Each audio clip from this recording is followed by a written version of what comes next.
రామ్ గోపాల్ వర్మ. ఈ పేరే ఒక సెన్సేషనల్. ఇండియన్ ఫిల్మ్ ఇండస్ట్రీలో ఒక మార్పు తెచ్చిన డైరెక్టర్. అయితే క్రమంగా సినిమాల నుంచి పొలిటికల్ వైపు రూటు మార్చారు.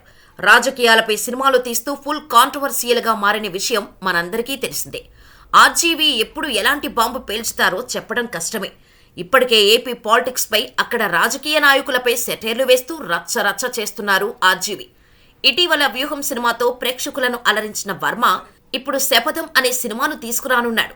ఇదిలా ఉంటే తాజాగా ఆర్జీవీ చేసిన ట్వీట్ ఇప్పుడు సెన్సేషన్ గా మారింది. సడన్ గా తీసుకున్న నిర్ణయం అంటూ ఆర్జీవీ ఓ ట్వీట్ షేర్ చేశారు.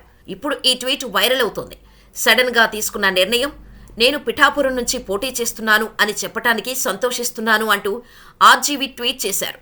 ఈ ట్వీట్ ఇప్పుడు ఏపీ అండ్ తెలంగాణలో ప్రకంపనలు సృష్టిస్తోంది.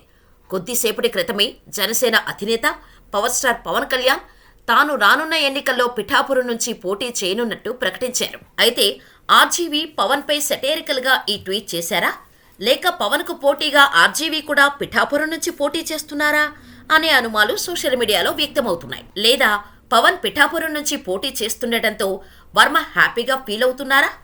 అసలు ఈ ట్వీట్ కు అర్థమేంటి అంటూ నెటిజన్స్ పెద్ద ఎత్తున చర్చించుకుంటున్నారు. జనసేన అధినేత పవన్ కళ్యాణ్ రానున్న ఎన్నికల్లో పిఠాపురం జనసేన ఎమ్మెల్యే అభ్యర్థిగా పోటీ చేయనున్నట్టు ప్రకటించారు. ప్రస్తుతానికి ఎంపీగా పోటీ చేసే ఆలోచనలో లేనని, ఎమ్మెల్యేగా పోటీ చేయాలని ఉందని స్పష్టం చేశారు. అయితే పవన్ కళ్యాణ్ ఇలా ప్రకటించాడో లేదో, దీనికి సెటైరికల్గా ఆర్జీవీ కూడా తాను వచ్చే ఎన్నికల్లో పిఠాపురం నుంచి పోటీ చేయబోతున్నట్టు ట్వీట్ చేశాడు. ఇక పవన్ కళ్యాణ్ విషయానికి వస్తే 2019 ఎన్నికల్లో గాజువాక, భీమవరం నుంచి పోటీ చేసిన పవన్ 2 స్థానాల్లో ఓటమి పాలయ్యాడు. గత ఎన్నికల ముందు నుంచి రామ్ గోపాల్ వర్మ వైఎస్ఆర్ కాంగ్రెస్ పార్టీకి అనుకూలంగా మాట్లాడుతున్న విషయం తెలిసిందే. పిఠాపురం నుంచి పోటీ చేస్తున్నట్టు ప్రకటించడంతో వైసీపీ నుంచి ఆర్జీవీ పోటీ చేయబోతున్నారా అంటూ నెటిజన్స్ కామెంట్స్ పెడుతున్నారు. ఇప్పటికే ఏపీ రాజకీయాలపై పొలిటికల్ థ్రిల్లర్గా వ్యూహం, శపథం మూవీస్ని తీశారు ఆర్జీవీ. ఇదిలా ఉంటే ఆర్జీవీ రాజకీయ రంగ ప్రవేశం ఇదే తొలిసారి. దర్శకుడిగా హిందీ, తెలుగు చిత్ర పరిశ్రమలో అనేక రాజకీయ, గ్యాంగ్స్టర్ డ్రామాలను తెరకెక్కించి పాపులర్ అయ్యారు ఆర్జీవీ.